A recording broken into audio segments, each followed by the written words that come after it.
Hi, this is John Thompson. I'm hanging out with the Junkies at 106.7 The Fan. Follow them on Twitter at Junks Radio. Let's go Hoyas. Joining us right now in our new studios, JT3, head basketball coach at Georgetown. And you know what? He's been here before. He has. He's actually stopped by in studio. Not to this fancy This spot. one looks good now, right? Really we're really excited. Kids came back to school last week, and so they're getting settled in. We're getting settled in. We're ready to start to rev things up here pretty soon. Now, how much does that work in your favor that last year, obviously, probably disappointment for everybody in the program, right? A little frustration. That you can make that work for you, right? I would think. We're going to find a way. It's hard to sit here and say, hey, last year's going to work in our favor, just the way it turned out. But the pain is real. Nobody's coming in comfortable. No one's coming in comfortable. You know, I've told the guys, we had every spot's open. Right. From a coaching perspective, we've done a lot of introspection, is what I'll call it, and analyze how we do everything. And so last year was not normal. Last year wasn't Georgetown basketball, and we're ready to fix it. Did you know before the season? I mean, you were obviously high on the season, the kids, but when did you know during the season that, you know what, this is just not going well? It's funny. At no point did I feel we weren't going to turn the corner. Sometimes you get this, okay, this is not the year. I never had this feeling. I kept thinking the kids worked hard. The kids tried all year. We had to reinvent ourselves several times during the course of the year. But at no point did I not think, okay, now we're going to turn that corner. So I don't know whether that's a good thing or a bad thing. But you just ran out of time.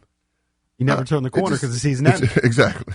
But let's move on. We go through, you analyze it. You don't forget it. Like, you don't just say, to heck with last year. We're not going to think about it. You break everything down. You really think about it a lot. You analyze, and you try to get better.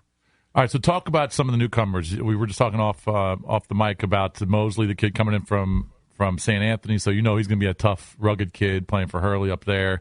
You've got a fifth-year transfer, Rodney Pryor, from Robert Morris that you really like. So kind of give us the landscape of the new guys coming in.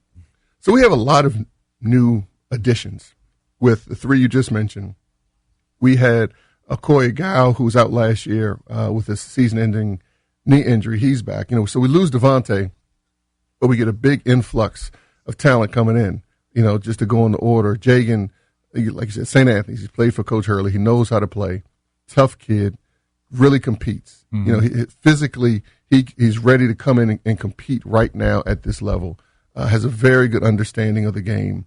I am very pleased so far. Very, very pleased with him so far. Is Mosley an Austin Freeman type? No. There aren't too many Austin Freeman types that can just in terms of maybe the way they play. No, Okay. Free goes and gets buckets. Okay. Whereas Jagan is more so he can run the show. He can score, but he's more of a lead guard, a big lead guard that can do a lot of different things. He can guard multiple positions, which I think is key. One thing with us last year, people want to talk about the offense. The defensive side of the ball, so to speak, is where we were really not good. And so as much as, you talk about Georgetown, one immediately jumps in it with the offense. When we have had good teams, we have been very good defensive teams. Last year, we were not a good defensive team. Last year, we fouled too much. Last year, we didn't get to the line enough, and our opposition got to the line too much. And so those are things that we all have looked at. How do you fix that? Get on their asses? That's it? Today's kids, I don't know whether they're allowed to do that. But no, it's a combination of a lot of different things, to tell you the truth. And so, we've looked at it. We have to get easier baskets. We have to get more second shots. We have to get more transition baskets. A lot of it is X's and O's. Some of it is Billy's and Joe's. And so we're going to try to address all of that. Billy and Joe's. They got some good Billy's and Joe's. Talking to the great JT3 head coach at Georgetown. I'm sure you had some sort of relationship with AI. No, he bleeds blue. And during the course of the year, once, twice, 3, 4 times a year, in the middle of the night, I wake up the next morning, I got a voice message from him, talking about the game the previous night, and good job, hang in there, whatever. So he's around. He's a part of the program. He always will be a part of the program. But he's a freak in that there's no one, very few people, but at that size. I mean, he's as much of a freak as Shaq is. Opposite ends of the spectrum. It's so small, so little, so skinny, to have the career he had, for the most part, injury free. Right. You know, and he showed up every night, gave it his all every night.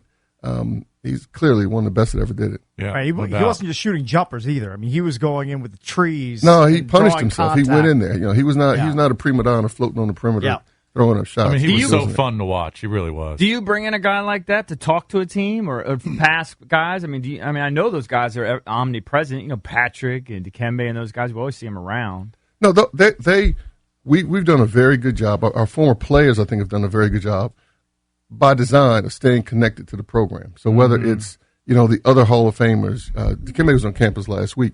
Dikembe, Alonzo, Patrick, on down to the Jeff Greens, the Roy Hibberts, the Greg Monroes, and everybody in between have always been a part of our program. They've always been there, and it's important. I tell the guys, and their kids end up playing for you.